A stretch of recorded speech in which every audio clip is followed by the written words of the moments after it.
a ler o texto que está no Evangelho de João, capítulo de número 2, versos 12 ao 25. Dando sequência à nossa série de mensagens nesse importante texto.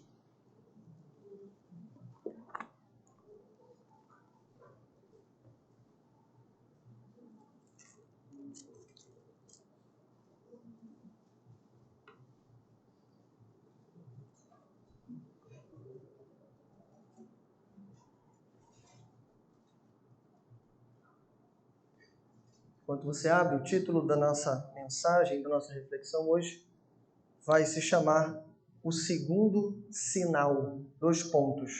Jesus, o primeiro reformador. Vou repetir.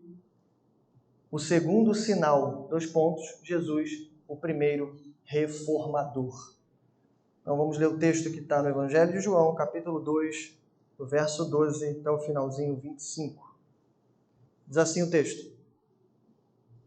Depois disso, ele desceu a Cafarnaum com sua mãe, seus irmãos e seus discípulos. Ali ficaram durante alguns dias. Quando já estava chegando a Páscoa judaica, Jesus subiu a Jerusalém.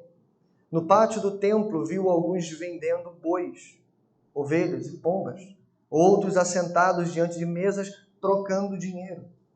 Então ele fez um chicote de cordas e expulsou todos do templo, bem como as ovelhas e os bois.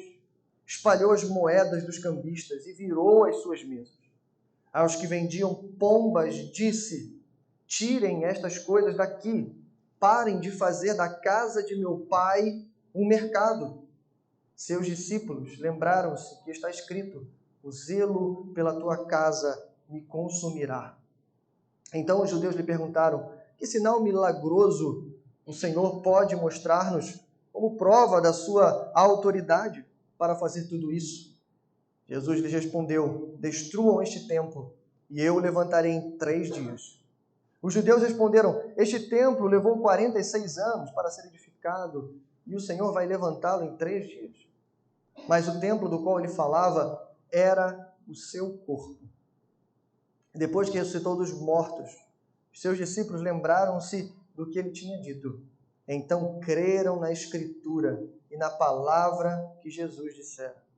Enquanto estava em Jerusalém, na festa da Páscoa, muitos viram os sinais milagrosos que ele estava realizando e creram em seu nome. Mas Jesus não se confiava a eles, pois conhecia a todos. Não precisava que ninguém lhe desse testemunho a respeito do homem, pois ele bem sabia o que havia no homem. Amém, irmãos? Esse é o nosso texto. Vamos orar mais uma vez ao Senhor. Pai nosso que estás nos céus, bendito e exaltado, Senhor, é o teu glorioso nome. Obrigado, Senhor, porque como cantamos há pouco, grandioso és tu, Senhor. Obrigado porque vemos a tua glória não apenas na criação, mas vemos a tua glória também no amor e na unidade da igreja. Vemos a tua glória, Senhor, também na palavra que foi lida diante de nós. E vemos a tua glória também na palavra que é pregada a todos nós. Então fala conosco, Senhor, nessa noite. Eu creio que não há ninguém aqui dentro, Senhor, que veio sem paradeiro certo, que veio, Senhor, sem ter assentado em seu coração, desejando ouvir uma palavra. Alimenta-nos, Senhor. Exorta-nos, mas edifica-nos, Senhor, para o louvor da sua glória.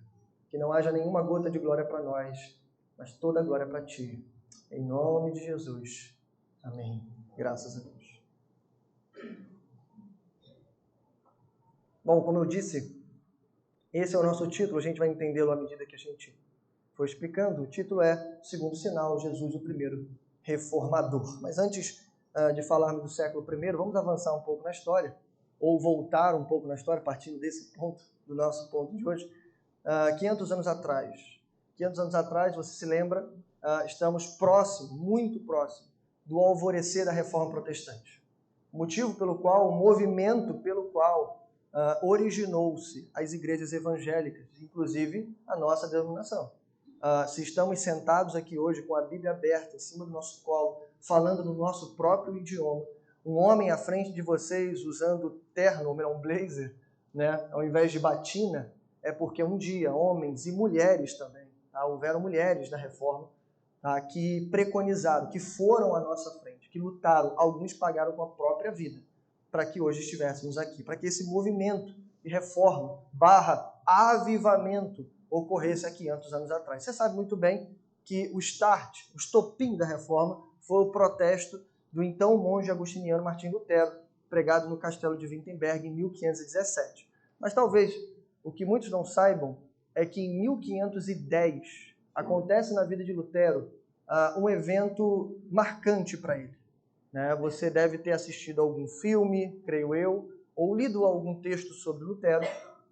Em 1510 é quando esse monge, antes de contar, veja, Lutero é sempre representado como uma pessoa um pouco desequilibrada, né?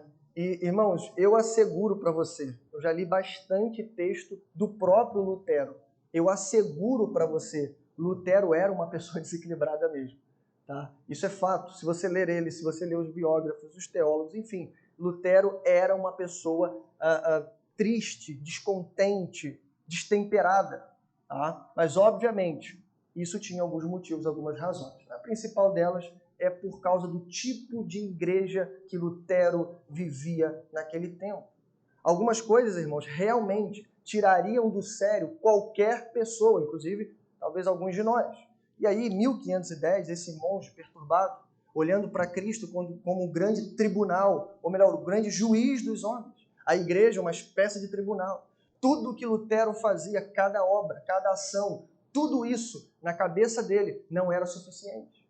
Cada confissão que ele fazia, ele se perguntava, mas será que foi suficiente? Será que Deus realmente me perdoou? Será que eu mereço alguma coisa de Deus? Lutero continua com essa crise, e aí vem o ano de 1510, é um ano marcante. Sabe por quê? Porque, a fim de acalentar o coração desse monge, o seu professor manda ele para Roma, né? Para a grande cidade, a cidade santa daquele tempo.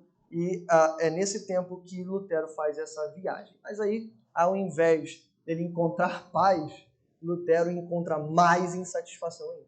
Acredita-se, inclusive, que essa viagem seria decisiva para o coração de Lutero, porque quando ele retorna de Roma, é quando ele vai, então, servir no mosteiro onde tudo acontece, lendo as Escrituras, Romanos capítulo 1, pregando o texto de Romanos, onde ele, então, tem aquele start, né? Aquela grande revelação, que o homem é justificado não pelos seus méritos, mas somente pela fé em Cristo Jesus. E aí, irmãos, nessa viagem, há um teólogo chamado Michael Reeves, escreveu aí a melhor introdução da história da Reforma Protestante. Ele vai dizer algumas palavras sobre como foi essa viagem, né, o que Lutero concluiu a partir disso. Vejam, olha o que ele diz. Primeiro, um pequeno panorama aí da religião, da vida dessas pessoas. Como as orações, as missas poderiam ser rezadas a favor das almas no purgatório. E a graça da missa poderia ser aplicada de modo direto à alma falecida e atormentada. Toda uma indústria do purgatório evoluiu por esse exato motivo. A ideia aqui é simples. Se ainda após a morte podemos intervir, orar, interceder, comprar indulgências por aquela pessoa que morreu, então significa que os ricos então teriam precedência. Os ricos conseguiriam pagar e pagar para a igreja a fim de conseguir alguma coisa melhor para os seus entes queridos, talvez um tempo menor no purgatório, ou até, como algumas indulgências ofereciam, nem passar por lá e ir direto para o céu. Ou seja, essa teologia gerou uma espécie de indústria do purgatório. Mas então, ele vai dizer, Roma, agora Lutero está em Roma, Roma se tornara um frenético mercado espiritual, com todas as pessoas pagando por missas a favor de si mesmas e de entes falecidos. As missas eram realizadas 2 vezes mais rápido, tão rápido que não podiam ser compreendidas. Em uma igreja, 2 sacerdotes até celebravam missas ao mesmo tempo em um só altar. A questão era simples. A igreja precisava de uma limpeza. É assim que Michael Reeves termina. É claro que tem muita informação para dar, mas aqui a gente já consegue entender um pouquinho do retrato da igreja 500 anos atrás. Mas a pergunta que eu venho fazer Não é falarmos da história da igreja, como a igreja se comportava, como Lutero fez tudo o que fez. A ideia é falar da igreja hoje. Então a gente vai expor o texto que fala da igreja que Jesus encontrou há 2000 anos atrás. A introdução fala da igreja há 500 anos atrás, mas a pregação vai falar da igreja de hoje. E a pergunta, irmãos, é muito simples. A pergunta que eu faço é, se Jesus viesse hoje, que tipo de igreja ele encontraria? Será que ele encontraria uma igreja diferente nos seus dias? Em que no pátio dos gentios, ou seja, na antessala do templo, tinha cambistas, trocadores de moeda, vendedores, comerciantes, homens explorando a fé do povo? Será que ele encontraria algo diferente do que Lutero encontrou 500 anos atrás? 500 anos atrás? Um mercado sistemático de indulgências, uma espécie de empresa do purgatório? Será que hoje as coisas estão diferentes? Pior, que tipo de crente Jesus encontraria se ele viesse hoje? Que tipo de religioso, que tipo de adorador Jesus encontraria? Eu creio que o nosso texto nos ajuda a responder todas essas perguntas. Quero fazer uma breve exposição e no final a gente vai voltar e retomar essas questões. Então me acompanhe no texto, mantenha a sua Bíblia aberta, João capítulo 2, a partir do verso 12. Em primeiro lugar, vamos ver aqui 3 tipos de relações que Jesus travou nesse capítulo, nesses eventos. Tá? O primeiro, a relação entre Jesus e o templo. Como é que foi essa relação? Vamos ver, versos 12 ao 17. Primeiro, verso 12. Depois disso, ele desceu a Cafarnaum com sua mãe, seus irmãos e seus discípulos. Ali ficaram durante alguns dias. Verso 13. Quando já estava chegando a Páscoa judaica, Jesus subiu a Jerusalém. A informação aqui é muito simples. Não há nada de especial no verso número 12. Acredita-se, alguns teólogos, que a família de Jesus, talvez o próprio Jesus, fixou residência na cidade de Cafarnaum. Isso explicaria alguns movimentos que Jesus vai fazer, indo para a Judéia, indo para Caná, indo para Betânia, né? De Cafarnaum, isso fica melhor explicado, tá bom? Mas a gente não tem como ter certeza, tá? Mas a informação é basicamente essa. Sua mãe, seus irmãos, seus discípulos vão para Cafarnaum. E de Cafarnaum, agora a véspera da festa da Páscoa, eles então vão para Jerusalém. Os irmãos já sabem, já pregamos isso aqui, todo homem do sexo masculino, naquele período entre os judeus, inclusive até os dias atuais, na festa da Páscoa, precisam ir a Jerusalém. Então todo homem era obrigado a ir. As mulheres iam por vontade própria, mas os homens não, eram obrigados. Então, o que Jesus vai fazer aqui é cumprir, entre aspas, tá? Uma espécie de costume da sua nação entre os judeus. Por que eu falei entre aspas? Porque a gente acredita que a intenção de Jesus é muito maior do que essa.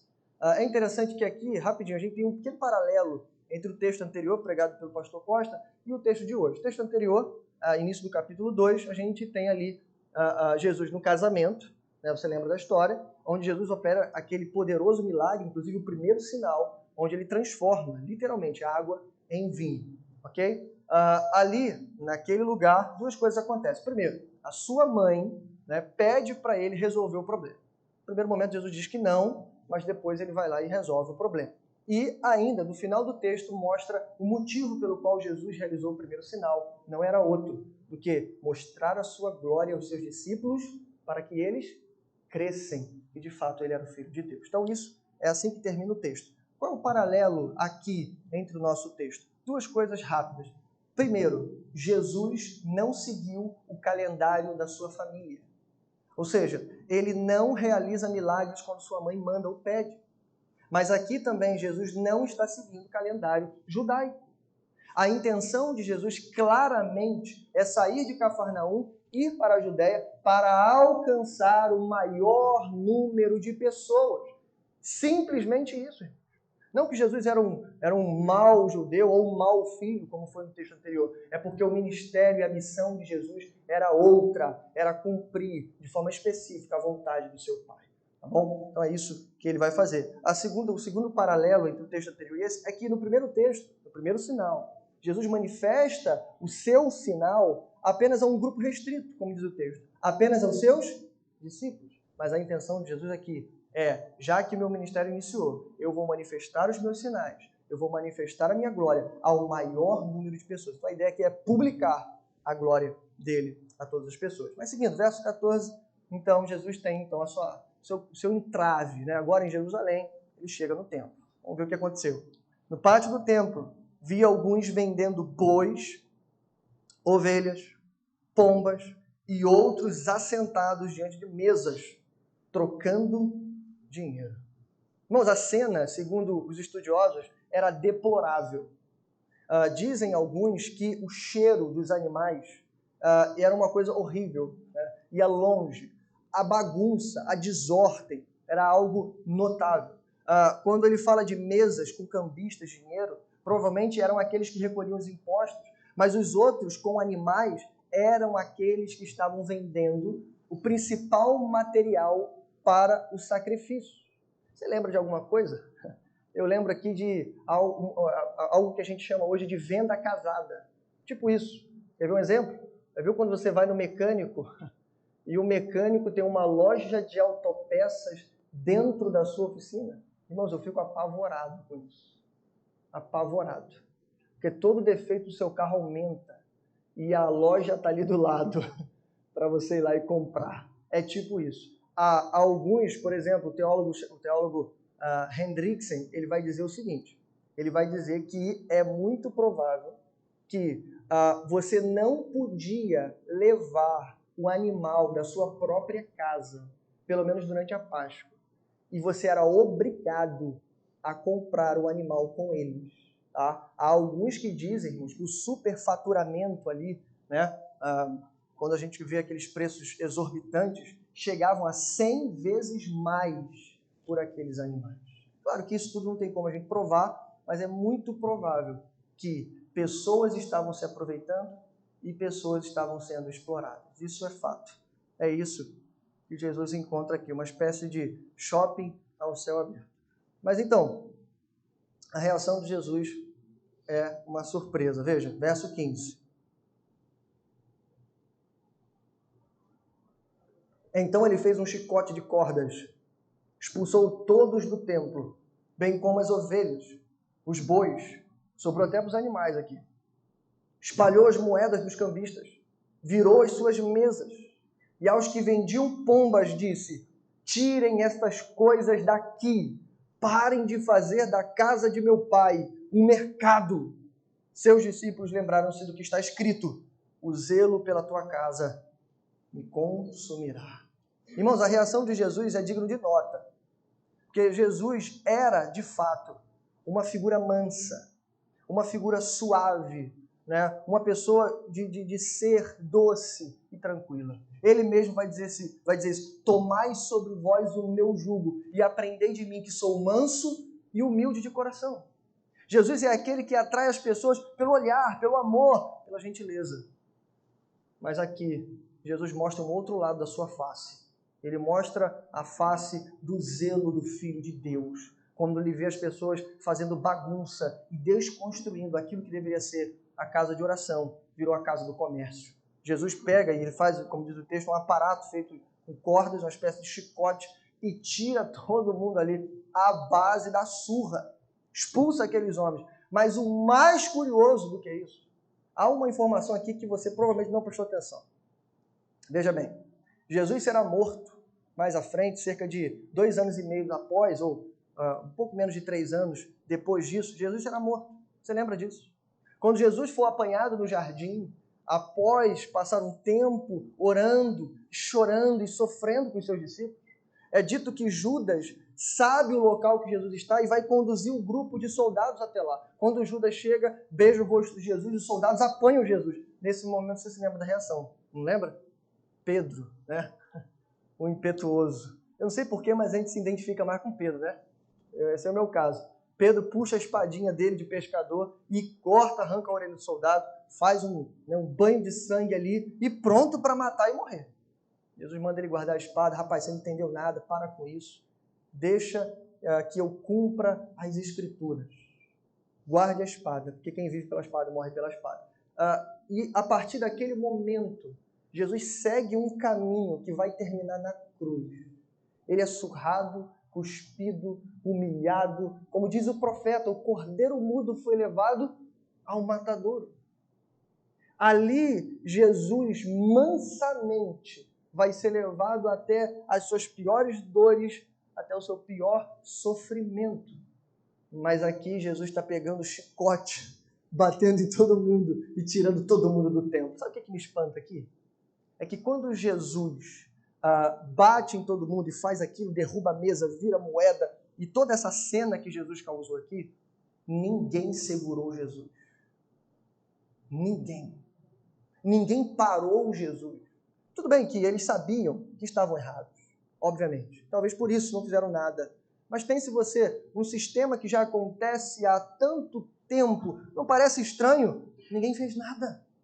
Mas quando Jesus resolve se calar, quando Jesus se coloca como cordeiro mudo e manso, ele é levado até a via crucis e morre na morte de cruz. Então, isso, irmãos, é algo que me espanta. Mas vamos entender o que Jesus fez aqui, ou melhor, o que Jesus disse. Ele vai dizer no verso 16, tirem estas coisas daqui, parem de fazer da casa de meu pai um mercado.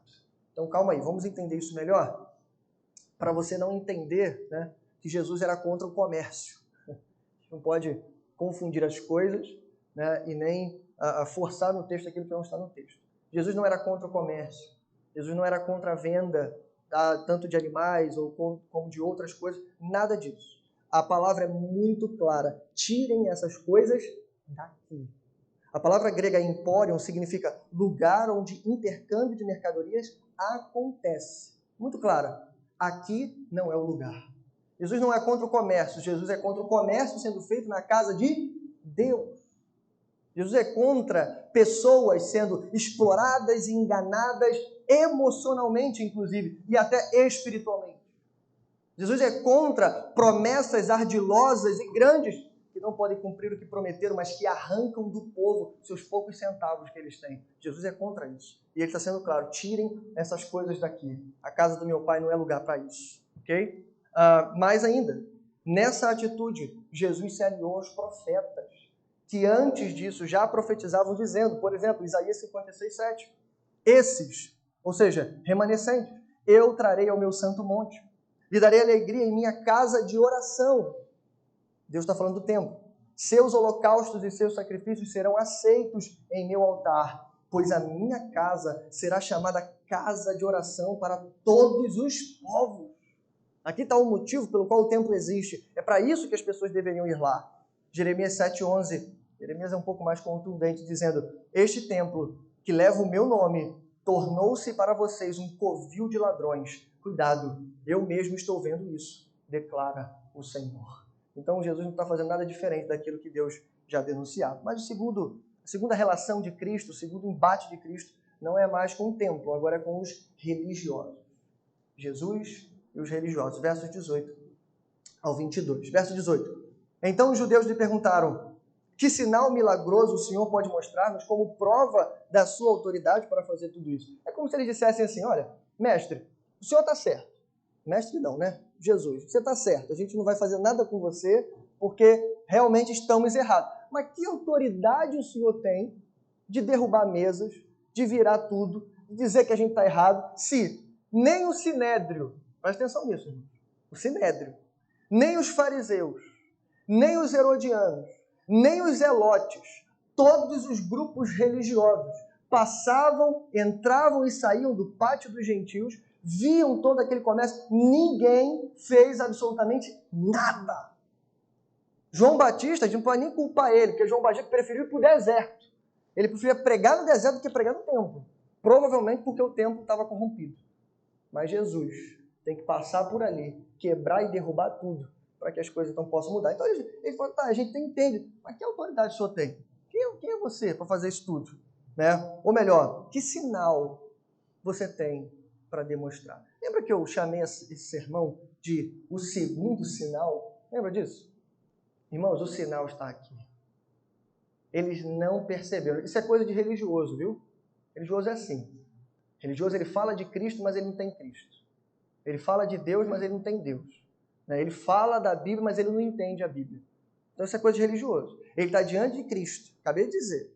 Quando Jesus purifica o templo, Jesus está se aliando aos profetas e mais do que isso. Jesus está cumprindo uma missão predita que o Messias cumpriria. Os profetas, eu posso ler alguns textos, não vou ler todos porque são muitos, alguns textos anunciaram dizendo que o Messias, quando viesse, uma das primeiras coisas que ele ia fazer era purificar o templo. Então é como se ele dissesse assim, que milagre o Senhor vai apresentar? Imagina Jesus olhando para o lado. Tudo destruído aí, cara. Olha aí. Aqui está o sinal. Esse é o primeiro, ou melhor, o segundo sinal. Veja, Malaquias 3, do 1 ao 3. Vejam, eu enviarei o meu mensageiro, João Batista, que preparará o caminho diante de mim. E então, de repente, o Senhor que vocês buscam virá para o seu templo. O mensageiro da aliança, aqueles que vocês desejam, virá, diz o Senhor dos Exércitos. Mas quem suportará o dia da sua vinda? 3. Ele se sentará como um refinador e purificador de prata. Purificará os levitas, os refinará com ouro e prata. Assim trarão ao Senhor ofertas com justiça. Mas, Zacarias 14, 21. E a partir daquele dia, ou seja, dia do Senhor, quando ele vier, nunca mais haverá comerciantes no templo do Senhor dos Exércitos. E mais, o texto que eles lembraram aqui, Salmo 69, 9, pois o zelo pela tua casa me consome e os insultos daqueles que te insultam caem sobre mim. Está aqui, irmãos. Cadê o sinal, Jesus? Acabei de mostrar. Purifiquei o templo. Cumpri aquilo que a Escritura dizia que o Messias faria. Mas seguindo, verso 19. Jesus lhes respondeu, vocês querem sinal? Então calma aí. Então eu vou dar um sinal grande para vocês. Olha isso aqui. Jesus disse, destruam este templo e eu o levantarei em 3 dias. Os judeus responderam, este templo levou 46 anos para ser edificado. Peraí, vamos conversar direito, né? O Senhor vai levantá-lo em 3 dias. João bota uma nota explicativa, mas o templo do qual ele falava era o seu corpo. 22. Depois que ressuscitou dos mortos, os seus discípulos lembraram-se do que ele havia dito. Então creram na Escritura e na palavra que Jesus disse. É provável que os discípulos, ninguém entendeu o que Jesus disse aqui. É muito provável, tá, irmão? É muito provável. Eles guardaram isso no coração e após a ressurreição eles então entenderam o que Jesus disse. Ele morreu, ou seja, o seu corpo, o seu tempo foi destruído e 3 dias depois ele ressuscitou. Mas a palavra não faz muito sentido porque a ação de Jesus foi contrária. A gente viu que, em primeiro lugar, Jesus zela pelo templo. O zelo pela tua casa me consumir. Tá? Aí, quando os religiosos pedem um sinal, ele fala, olha, destrua o templo. Imagina como é que ficou a cabeça daqueles caras. Peraí, você ama o templo ou você odeia o templo? Você quer salvar o templo ou você quer destruir o templo? A coisa ficou meio confusa. Desculpa. Mas a ideia é essa. Ele estava falando não do templo, mas ele estava falando do seu próprio corpo. Tá? E o verso 20, irmãos, deixa claro a confusão dos religiosos, que o religioso, como eu disse, ele não consegue entender, nem tampouco alcançar a profundidade de nada.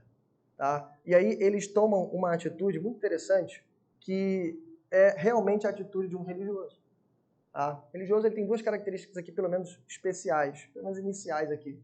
2 características. Primeiro, religioso é aquele que entende tudo ao pé da letra. Geralmente é assim. Ele é o camarada que, enfim, não consegue alcançar a profundidade de absolutamente nada. Nada. Ele entende as palavras de Jesus ao pé da letra. Ele quer destruir o templo, ele vai destruir o templo. Inclusive, Jesus será acusado, dentre todas as acusações, como um agitador contra o templo de Herodes, contra esse templo. Tá? Muito provavelmente baseado nessa palavra que Jesus disse aqui. Ok? Segunda coisa que o religioso gosta, ele gosta de tempo. O religioso não gosta só de templo, ele gosta de tempo também. Sabe o que é tempo? Olha, eu tenho 30 anos de ministério. Eu ouvi muito isso, muito. Garoto, quantos anos você tem de idade? Aí eu falo, né, 33 anos. Aí alguém diz assim, eu tenho 33 anos de ministério. Isso é maravilhoso, irmãos, isso é muito bom. Né? Tenho 33 anos de crente, 33 anos de batizado. Tem gente que tem muito mais do que 33 anos. Isso é maravilhoso. Mas cuidado, porque religioso, porque ele não se apega em Cristo, ele vai querer se apegar nessas coisas. E eu já falei isso para vocês. Ter muito tempo na igreja, infelizmente, não significa que você tem muito tempo com Cristo. Eu tenho 33 anos de idade, preguei durante 15 anos e só me converti com 20 anos de idade, acho que mais ou menos isso. Então, cuidado! Isso não é coisa para a gente se agarrar. Temos que nos agarrar em Cristo e somente nele. Mas então, seguinte. Eles pedem um sinal. Jesus anuncia o sinal mais poderoso que ele vai realizar nessa terra. Claro que eles não entenderam, mas no dia da ressurreição eles entenderam. Irmãos, o que é um homem ressuscitar dentre os mortos e nunca mais morrer? O corpo de Jesus não era o mesmo, ele foi transformado. Ele é o primogênito dentre os mortos, é algo que a gente não consegue nem explicar. Ao mesmo tempo é material, ao mesmo tempo é imaterial. Ao mesmo tempo parece com a aparência dele, mas ao mesmo tempo não parece. Jesus não é reconhecido pelas mulheres, em primeiro lugar, somente quando ele fala. Jesus não é reconhecido pelos discípulos de Emaús, somente quando ele corta o pão. Por quê? A gente não consegue explicar. É um corpo glorioso. O maior dos sinais foi demonstrado por Cristo. É isso que ele está dizendo. Vocês querem sinal? Calma. Daqui a 2 anos e meio eu vou mostrar para vocês o maior sinal que a humanidade um dia verá. Mas então, vamos para o último relacionamento ou relação de Jesus. Agora não com os religiosos, mas Jesus e os falsos crentes. Versos 23 ou 25. Diz assim: enquanto estava em Jerusalém, na festa da Páscoa, muitos viram os sinais miraculosos que ele estava realizando e creram em seu nome. Mas Jesus não se confiava a eles, pois conhecia a todos. Não precisava que ninguém lhe desse testemunho a respeito do homem, pois ele bem sabia o que havia no homem. Irmãos, como essa palavra, ela ao mesmo tempo que ela é muito importante, porque ela revela um pouco mais do caráter de Cristo, mas ao mesmo tempo ela é uma palavra pesada. Importante. Eu não sei se você entendeu bem, mas os religiosos... É interessante isso, né? A mãe de Jesus pede para ele fazer alguma coisa, ele não faz. Ele diz, a minha hora ainda não chegou. E depois ele vai lá e faz. Os religiosos pedem sinal. Aí ele não faz o sinal. Por quê? Eu já fiz o sinal, vocês não viram. Mas daqui a 2 anos e meio eu vou ressuscitar e vocês vão ver. Mas logo depois, diz o texto, provavelmente quando ele sai do templo, Jesus se encontra. Como eu disse, a cidade estava abarrotada de gente. Esse era o objetivo de Cristo, publicar a sua glória ao maior número de pessoas. E ele faz isso. É nesse texto que os evangelhos sinóticos vão mostrar que Jesus, muitas pessoas eram levadas a Jesus e ele curava todas essas pessoas. É provável que Jesus curou aqui muitas pessoas e esses sinais foram vistos por todas essas pessoas. E o texto, irmãos, diz que muitos viram. E ele diz, e creram em seu nome. E o que significa isso, irmãos? Nada. De novo, muitos viram. Muitos creram em seu nome. Aí vem um mais aqui, uma adversativa que coloca calafrios na gente. Depois de ver os sinais, depois de crer no seu nome, a gente imagina, uau! Então foi um avivamento em Jerusalém. Na segunda Páscoa do Mestre há um avivamento. Não, não foi um avivamento. É verdade que uma multidão se junta a ele nesse momento. Você vai ver, Jesus vai ter até problema com essa multidão, que essa multidão vai correr atrás dele, vai entravar ele em alguns momentos. Uma multidão se junta a ele. Mas a pergunta é uma multidão de crentes convertidos? Não parece. E aí vem os textos, as frases melhor complicadas, dizendo, mas Jesus não se confiava a eles. Eles aceitaram Jesus, mas Jesus não aceitou eles. E aí vem o motivo. Por quê? Porque Jesus é mau? Porque Jesus rejeita aqueles que vêm até ele? Ao contrário. O próprio Evangelho de João vai dizer que aquele que vier a mim de maneira nenhuma eu o lançarei fora. Jesus não rejeita aquele que vem com o coração contrito e quebrantado, aquele que crê no Senhor Jesus Cristo com todo o seu coração. Então o problema aqui é provável que eles eram cristãos nominais, que eles ficaram encantados com os milagres, que eles até confessaram com a boca, mas o coração deles estava longe de Cristo. A principal pergunta que a gente tem que fazer, sinceramente, irmãos, multidão me preocupa. E toda vez que aparece uma multidão no ministério de Jesus, ou ela está atrapalhando Jesus, ou ela está gritando, crucificam. Mas tem um momento que tem uma multidão gritando, Hosana. Tem. Uma semana antes dessa multidão desaparecer. Na melhor das hipóteses, as pessoas desapareceram. Não é isso? Não tinha ninguém para defender Jesus. Não há uma voz da multidão dizendo, não, ele é inocente. Não há. Pelo contrário, a multidão está gritando, solte Barrabás, crucifique Jesus. Mas então, o verso 25 nos revela um pouco mais do caráter de Cristo. Ele não precisava que ninguém lhe desse testemunho a respeito do homem, pois ele bem sabia o que havia no homem. Mais uma vez, como já vimos isso. Ele conhece Pedro antes de Pedro falar com ele. Mais do que isso, ele vê Natanael debaixo da árvore. E ele diz, aí está um judeu verdadeiro. Ele conhece aquilo que tem no interior de cada homem e mulher.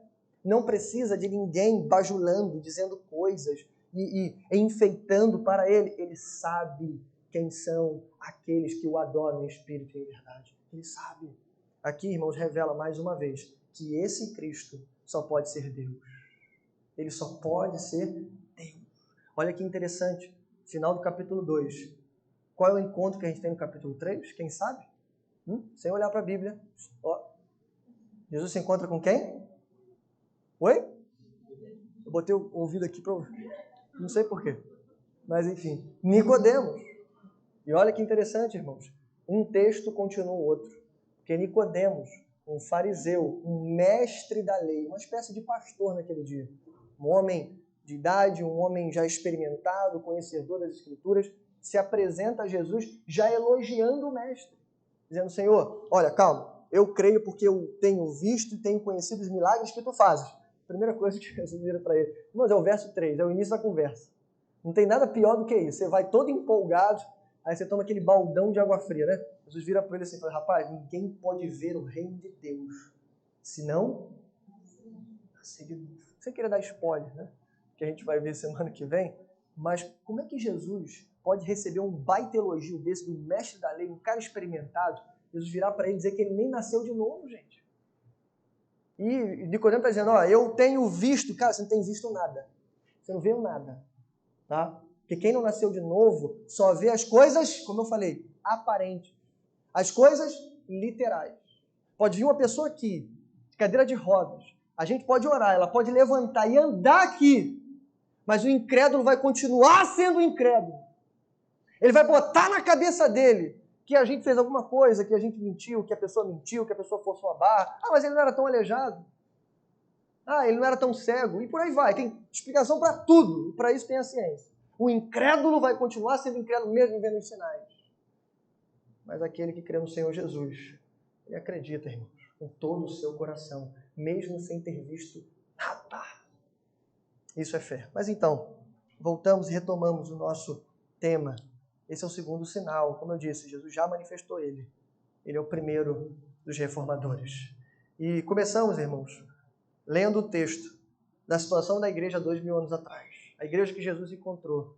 Falamos na introdução da igreja que Lutero encontrou. E aí perguntamos, e como é que está a nossa hoje? Como é que está a nossa igreja hoje? E aí nós vamos dar para você aqui, bem no finalzinho, 3 razões que aprendemos nesse texto, porque necessitamos de um avivamento, ou chame como você quiser, ou uma reforma urgente na igreja do Brasil, o mais rápido possível. 3 razões bem rápidas. Primeiro, porque comerciantes estão em busca de religiosos. Ah, irmãos, infelizmente essa é uma tendência que não passou. Já viu aquela tendência que nunca sai de moda? Eu não sei nem qual. Mas tem coisa que nunca... Calça jeans, nunca sai de moda. Né? Nunca sai de moda. Isso aqui não saiu de moda. 2000 anos atrás, 500 anos atrás, século 21. Tem gente explorando, gente sendo explorada. Tem gente sendo arrastada, enganada emocionalmente. As pessoas chegam na igreja quebrada. A igreja, de fato, é um grande hospital. A igreja, de fato, é uma espécie de pronto-socorro, uma espécie de hospital de campanha, como vimos na pandemia. Isso é a igreja. As pessoas chegam aqui com as suas dores, com as suas tristezas e sofrimentos. E eu tenho dito isso, irmãos, as dores da nossa vida, elas são uma espécie de megafone de Deus. É uma porta maravilhosa, embora seja triste e sofredora, mas é uma porta para entrarmos para o Evangelho. Porque não tem nada melhor para o coração que está sofrendo do que receber Jesus como seu Salvador. Do que entender que nesse universo grandão, ele não está sozinho. Tem um Cristo que morreu, que sangrou por... Olha que coisa linda! Mas não é isso que eles falam! Não é! Você vai na igreja, a única coisa que você não ouve é sobre Jesus. Você vai na igreja, você ouve coisas muito legais, coisas muito boas. Como é que vai ser a sua semana? Como é que vai ser o seu dia? Como é que vai ser o seu desempenho no emprego? Como é que você tem que fazer para destravar a sua mente? E por aí vai. Porque estão preocupados não com a pregação do Santo Evangelho, não com aquilo que Jesus Cristo estava preocupado, que era o quê? Manifestar a sua glória e fazer o máximo de pessoas verem a sua glória e confiarem nele. Essa também é a missão da igreja, a missão dos discípulos no capítulo anterior. Venham e vejam aquele que é o Cristo, o Filho de Deus. Essa é a missão da igreja, mas infelizmente não é isso que a gente vê. A gente vê comércio. A gente vê, infelizmente, pessoas se aproveitando. Bom, no mercado de indulgências, as pessoas eram exploradas. Primeiro, aterrorizadas. Depois, era vendida a solução. No mercado da prosperidade, a coisa se repete. Ainda tem gente sendo explorada e ainda tem gente lucrando. Mas veja, o modus operandi continua o mesmo. Os comerciantes do templo continuam em busca de religiosos. Aqui eu quero fazer uma diferença, uma separação. Aqui a gente precisa separar. Irmãos, só há exploradores, porque infelizmente há pessoas aplaudindo esse tipo de gente. Ok? Só há esses enganos, essa tendência ainda não saiu de moda, porque infelizmente a igreja do Brasil ainda não entendeu o que é o Evangelho de Cristo. Ainda não entendeu o que é realmente importante. E aí tem gente aplaudindo. Não só aplaudindo, irmãos, presta atenção. Não só aplaudindo, mas sendo omissos diante de tanta coisa errada que a gente tem visto. Isso também é um erro, também é um pecado, também é um engano. Tá? E aí a gente precisa não só se posicionar, mas infelizmente lutar contra todas essas coisas. De novo, eles estão atrás de religiosos. 3 características aqui fáceis para você identificar um religioso. Rapidinho. Primeiro, valoriza mais as coisas do que a vida. Religioso gosta de templo, gosta de parede, gosta de terreno, gosta de, de instituições, gosta de organizações. Nada disso tem vida, irmão. Presta atenção. A vida está lá dentro, mas isso não é a vida. Segunda coisa, para você ficar bem explicadinho aqui, Pastor Miguel não é contra templo, não. Pelo contrário, a gente está lutando para construir um. Mas veja bem, o templo só tem validade e ele só é especial por 2 motivos. Por quê? Porque tem você dentro do templo e porque quando você está no templo reunido comigo e com todos os outros aqui, Jesus está presente. Você pode dizer amém? Aí o templo é importante. E digo mais, a gente tem que amar o templo. Ih, mas ficou estranho agora. Ficou esquisito. O religioso não ama o templo. O religioso tem uma espécie de idolatria ao templo. Mas a gente tem que amar o templo. A gente tem que amar isso aqui. Isso aqui. Hoje o nosso templo é aqui. Amanhã o nosso templo vai ser mais ali na frente. E aí você vai ver que esse espaço aqui, embora vai continuar sendo cuidado e usado pela igreja, ele não vai ter mais tanto o mesmo valor como lá na frente. Para você ver que o templo é móvel. Porque o templo é onde nós estivermos, irmão. Se Deus me livre, a igreja fosse perseguida, caísse um meteoro, acontecesse alguma coisa, a igreja vai acabar? Não. A gente vai pegar a casa do irmão aqui, que tem uma maior terraça, e a gente vai se reunir lá. Tem igrejas no Brasil que isso aconteceu. Igrejas em Manaus, a enchente inundou a igreja, tinha um irmão com um terraço abençoado, foi todo mundo para lá, a igreja continua até hoje, irmão. Ou melhor, em outro lugar, né? Por outro motivo, a igreja foi interditada, a igreja foi se reunir no auditório do shopping. A igreja funciona até hoje, cresceu 2 vezes mais. Por quê? Porque a igreja, ou melhor, o templo é onde a igreja está. Ponto final. Mas, irmãos, é importante a gente amar esse lugar. Porque se a gente amar, a gente não zela. É importante darmos a importância devida para cada coisa. Porque se esse lugar é o lugar onde nos reunimos para orar, adorar e louvar e ouvir a palavra de Deus, então esse lugar, sim, é importante. Sem idolatria, irmãos, precisamos cuidar e zelar pela casa do nosso Deus. É como se fosse assim. Já viu um condomínio? Já viu um condomínio? Claro que sim, né? Eu moro em um. Cheio de casinha, prédio, aquelas coisas, né? Bonitinha. É tipo isso. O Novo Testamento diz que você é o templo. Só que o Novo Testamento também manda a gente se reunir como igreja. Então, para aqueles que infelizmente pregam, né, que isso aqui também não faz sentido algum, presta atenção. Isso aqui é um condomínio. É como se fosse um condomínio de templos. Todos os templos se reúnem no único templo para louvar o Senhor. Amém? Então essa é a primeira coisa. Eles valorizam as coisas em vez da vida. Segundo, eles valorizam mais os eventos. Pode colocar aí festa, rituais, celebrações, cultos, do que o motivo dessas coisas. De novo, eles valorizam mais essas reuniões e festas do que o motivo pelo qual a gente faz tudo isso. Irmãos, infelizmente, há muita gente que vem para o culto de domingo à noite, bota uma roupa bonita, bota a cara bonita, não é só roupa, enfeita, né? Bota a cara bonita, não é só enfeitar a cara, é botar uma cara bonita. Mas vem para a igreja e não sabe nem o que está fazendo aqui. Infelizmente. Espero que não seja o nosso caso. Mas, infelizmente, isso é coisa de religioso. Terceiro, valorizam mais as mãos do que a face de Cristo. Isso aí é notório. Esse é o mercado da prosperidade, mercado do consumo. É isso que eles estão fazendo da igreja. Eles não querem Jesus, irmão. Eles querem só o que Jesus pode fazer. Eles querem as mãos. Isso aqui é uma espécie de contraponto com os salmistas. Você vai ver nos salmos o tempo todo a bênção araônica, por exemplo, e os salmos, enfim, inúmeros salmos, como o Salmo 80, por exemplo, em que o salmista clama ao Senhor: volta-te para nós a tua face, Senhor. O clamor dos salmos, de novo, a bênção araônica, é que o Senhor resplandeça sobre ti o seu rosto. A face, panaim, no hebraico, significa literalmente presença. O fato de Deus virar de costas para o povo significa que Deus rejeitou o seu povo e retirou a sua presença do meio do seu povo. Quando o salmista ou o povo orava: volta-te para nós, manifesta a tua face a nós, volta a tua presença para nós. Mas infelizmente essas pessoas não estão interessadas na presença, na face de Cristo. Eles querem a mão, eles querem as bênçãos, eles querem as coisas. Mas enfim, infelizmente esses, presta atenção, são aqueles que vão alimentar esse mercado gospel, triunfalismo, barganha e por aí vai. Enfim, cuidado com isso, irmãos. Mas sim, para fechar o ponto, como superamos a religiosidade e a comercialização da fé? Como é que a gente supera isso? Como é que a gente luta contra isso? Eu vou te dar só 2 motivos, só 2 coisinhas, bem rápido. 2 coisinhas. Fé e graça. Tudo que você tem aí com você. Fé e graça.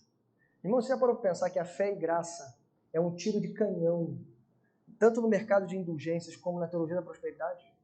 Sabe por quê? Porque a fé é a única condição exigida para a salvação. É a única. E fé significa justamente o contrário de obras. Venham e comprem, sem preço e sem dinheiro, Isaías 55. É a fé, irmãos. Basta olhar para ele, como vai dizer o profeta Isaías em outro lugar: olhai para mim, vós todos os ermos da terra, e serão salvos. Essa é a pregação dos reformadores, somente pela fé. Foi isso que Lutero entendeu na solidão do castelo. Foi isso que ele viu. Não é pela penitência, não é pelas confissões, não é pela caridade, não é pelas obras. Tudo isso faz parte da vida cristã. Mas a salvação é pela fé, irmão. E aí, se você entende isso, você nunca vai ficar na mão de ninguém. Mas a fé vem pela graça. É dom de Deus, irmão. Vem do alto, não vem dos homens. Não há nenhum pastor mais ungido, mais espiritual que exista nesse mundo, nenhum padre, nenhum bispo, nada, nem o Papa, ninguém pode orar para a sua vida e colocar fé no seu coração. Ninguém pode fazer isso, nem a igreja reunida pode fazer isso. A gente pode clamar ao Espírito Santo e dizer assim: Pai, Filho de Deus, Santo Espírito, salva essa pessoa. Essa que veio aqui, que se entregou, que levantou as suas mãos, que aceitou a Jesus, agora aceita ela. Coloca teu Espírito nela, conceda-lhe fé e arrependimento. É a única coisa que podemos fazer. Por quê? Porque a fé é dom de Deus. Então não tem mercado, não tem o que a gente vender. A gente só tem uma coisa para vender: vender a salvação sem preço e sem dinheiro. É para a gente caminhar para o final. Nosso tempo já foi. Segundo lugar, segundo motivo porque precisamos desse avivamento: religiosos em busca de sinais. Em primeiro lugar, os comerciantes em busca de religiosos em busca de sinais. Como eu falei, eles estão interessados nas mãos e não na face de Cristo. É interessante, irmãos, que Jesus acabou de realizar um maravilhoso sinal. Purificou o templo, cumprindo as Escrituras. Eu li nem metade dos textos que dizem isso, que ele viria ao seu santo templo, que ele purificaria, enfim, faria todas aquelas coisas. Mais do que isso, Jesus agora está no meio da cidade de Jerusalém, realizando sinais miraculosos. Pessoas estão enxergando de novo, surdos estão ouvindo, paralíticos andando. E você lembra dos sinais, inclusive ressurreições, coisas extraordinárias estão acontecendo no meio do povo. Não só na Judéia, Samaria, Cafarnaum, enfim, todas as regiões estão vendo os sinais de Cristo. Mas o ponto é, irmãos, o religioso, ele está atrás do sinal. Isso explica porque tem uma multidão e porque provavelmente tem poucos cristãos. Isso explica porque essas igrejas são chamadas de mega igrejas. As mesmas igrejas que exploram o povo estão abarrotadas de gente saindo pelo ladrão. Isso explica, irmão. Sabe por quê? Porque eles estão atrás de sinais. E a palavra de João, irmãos, é muito clara. O sinal não é nada em si mesmo. A glória de Cristo não é o sinal. O sinal aponta para a glória de Cristo. Então, quando você vê um sinal extraordinário acontecendo, e a gente já viu, como igreja já testemunhamos, eu já disse, milagres, Deus operando maravilhas, e Deus continua fazendo isso, glória a Deus. Mas quando você vê isso, irmãos, isso não te torna mais cético, isso não te afasta de Cristo, isso te aproxima de Cristo. Isso serve tanto para que os ímpios creiam que de fato Jesus é o Filho de Deus, mas serve também para fortalecer a fé da igreja. O motivo pelo qual Deus realiza os seus sinais ainda, primeiro é por misericórdia, mas em segundo lugar é para ou promover a sua glória a fim de que as pessoas creiam nele, ou para fortalecer a fé da igreja, para edificar a sua igreja. Os sinais não são um ponto de chegada, eles são um ponto de partida. E aí a pergunta é, você já testemunhou algum sinal miraculoso? Isso serviu para aumentar a sua fé ou a sua especulação? Isso te levou para Cristo ou para outros caminhos? Não adianta, irmãos, ver o mar se abrir e não entrar na terra prometida. Vou repetir. Essa aí é forte. Não adianta ver o mar se abrir e não entrar na terra prometida. Cuidado com isso. Terceiro e último lugar. Por que necessitamos de um avivamento? Por causa de você. Se tem comerciante em busca de religioso, se tem religioso em busca de sinal, tem um Cristo em busca de adoradores. Amém? Tem eu e você. Mas sim, veja, o texto disse, mas Jesus não se confiava a eles, pois conhecia a todos. O texto, por enquanto, deixa implícito, depois vai dizer claramente no capítulo 4, mas por enquanto é implícito. Jesus não rejeita a multidão.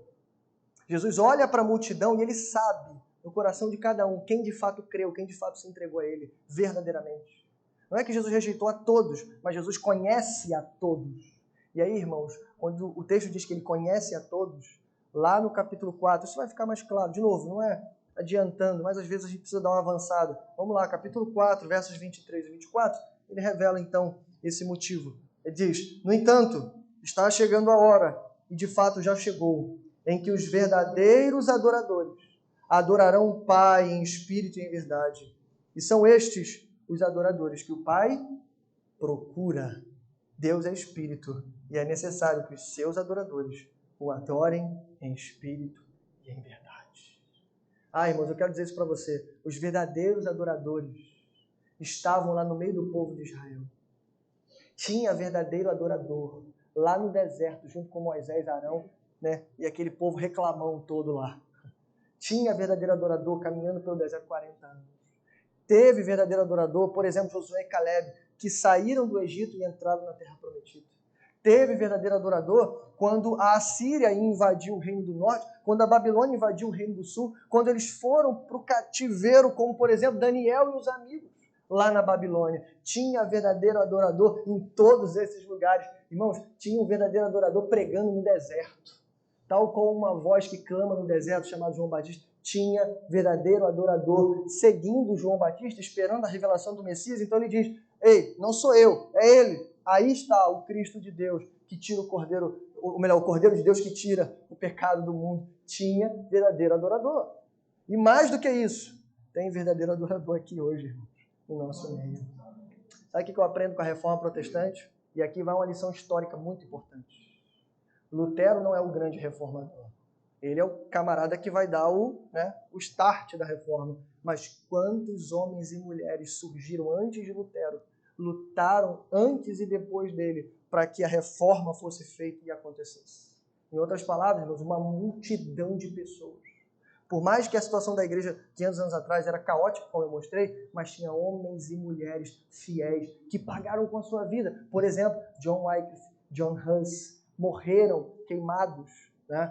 John Wycliffe não morreu queimado, mas enfim, morreram, pagaram com a vida para que então a reforma acontecesse. Isso significa, irmãos, que tem verdadeiros adoradores.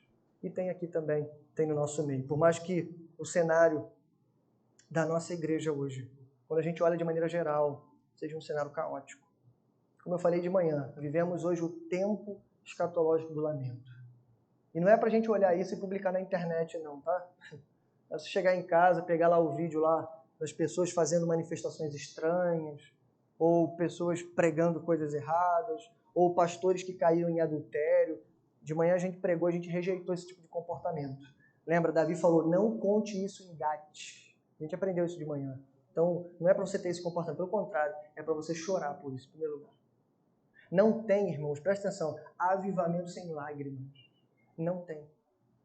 Há um teólogo chamado Matthew Henry, escreveu um texto sobre oração, e é dele essa frase. Toda vez que Deus quer usar de grande misericórdia para o seu povo, Ele os põe para orar. Então não há nada, avivamento, reforma, sem antes Deus dobrar a sua igreja em lamento, em choro, em oração, em arrependimento, para que então Ele derrame seu avivamento. Então, terceiro motivo, para que haja uma reforma urgente no nosso meio, somos eu e você. Somos nós. À medida que permanecemos fiéis ao Senhor e orarmos ao Senhor, Deus terá misericórdia de nós. Escreva isso, irmão. Se Jesus não voltar, e eu acredito que Ele está voltando, muito em breve, eu vou terminar falando disso. Mas enquanto Ele não voltar, e se Ele demorar mais um pouquinho, tem um avivamento chegando aí. Pode gravar isso. Tem um avivamento chegando. Tenho certeza disso. Porque isso aconteceu durante toda a história da igreja. De tempos em tempos, Deus precisa mandar um avivamento, senão seu povo perece. Claro que talvez não um avivamento no Brasil inteiro. Talvez não assim, mas Deus é poderoso para fazer isso. Mas principalmente, ou especialmente, um avivamento na sua igreja. No seu lugarzinho de oração. Eu creio nisso. Bom, irmãos, a última reforma está a caminho. Encerro dizendo isso. A última reforma está vindo. O reformador está voltando. E a pergunta continua. Que tipo de igreja ele vai encontrar quando voltar? Que tipo de crente ele vai encontrar quando ele voltar? Lembra do que eu falei de manhã? A volta de Cristo não vai ser mais como um cordeirinho manso. Ele vai ser o rei sentado no cavalo, segurando uma espada poderosa. Ele vai buscar a sua igreja e vai julgar os ímpios. É isso que ele vai fazer. É a última purificação que vai acontecer na história. Pedro vai dizer que os elementos ardendo se desfarão. É isso que ele vai fazer. Ele vai trazer fogo. Ele vai trazer espada. O fim está próximo. Agarre-se a Cristo. Ele está voltando. Amém, irmãos? Vamos orar então. O Senhor tenha misericórdia de nós.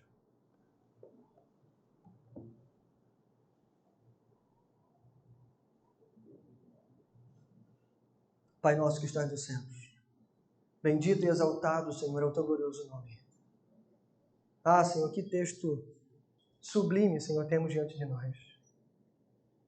Que texto, Senhor, ao mesmo tempo triste, mas ao mesmo tempo revelador. Ao mesmo tempo, Senhor, que nos preocupa, nos alerta. Porque o tipo de igreja que o Senhor encontrou quando esteve na terra não era o tipo de igreja que o Senhor instituiu. E provavelmente hoje, Senhor, a nossa igreja, pelo menos no geral, não tem sido o tipo de igreja que o Senhor instituiu. Quando o Senhor disse que sobre esta pedra edificaria a minha igreja e as portas do inferno não prevaleceram contra ela. Quando o Senhor disse que estaria conosco até a consumação dos séculos. Quando o Senhor disse para que fôssemos e fizéssemos discípulos de todas as nações, batizando-os em nome do Pai, do Filho e do Espírito Santo. Que tipo de empreendimento estamos fazendo? Que tipo de missão estamos realizando na Terra? Que tipo de legado estamos deixando? Será que estamos construindo impérios? Ou será que estamos fazendo multidões de discípulos para a glória do Teu nome? Ah, Senhor, aqui, Senhor, temos uma igreja fiel. Embora sim, Senhor, com muitos defeitos, como é uma grande família, mas uma igreja que luta, Senhor, por pregar o Teu Evangelho. Pequena, Senhor, desconhecida, numa cidade pequena, desconhecida, ainda sem um templo oficial, mas com certeza, Senhor, com um lugar digno em que chamamos de casa de oração. Ah, Senhor, mas é essa igreja, o motivo pelo qual, se o Senhor não voltar nos próximos anos, o Senhor com certeza enviará um avivamento. E é por causa dos meus irmãos que eu clamo, Senhor. Porque de tanta luta, de tanto sofrimento, olhamos para o lado e vemos, Senhor, coisas tristes, Senhor. Tragédia. Irmãos e irmãs, infelizmente, apostatando da fé. Igrejas inteiras fechando as portas, ou melhor, multidões inteiras indo, Senhor, da igreja para o mundo, da igreja para o ateísmo, da igreja para a imoralidade sexual. Temos visto isso, Senhor, há muitos, mas também temos visto um aumentar, Senhor, dos santos. Também temos visto pessoas, Senhor, vindo não só até nós, mas a outros lugares, ansiando, Senhor, pela Tua palavra. Também temos visto pessoas buscando verdadeiramente não a mão do Cristo, mas a face de Cristo. Temos visto igrejas, no plural, ainda sendo fiéis e testemunhando da Tua palavra com a pregação simples. Vinde e vede. Não olhem para nós não somos o Cristo, mas Ele é. Ele é. Então, Senhor, volta logo. Mas enquanto o Senhor não vem, por favor, aviva-nos, Senhor. Como diz o Salmo, aviva-nos e invocaremos o Teu nome. Tem misericórdia de nós, Senhor. Fica conosco. Em nome do Santo Jesus Cristo. Amém e amém. Graças a Deus.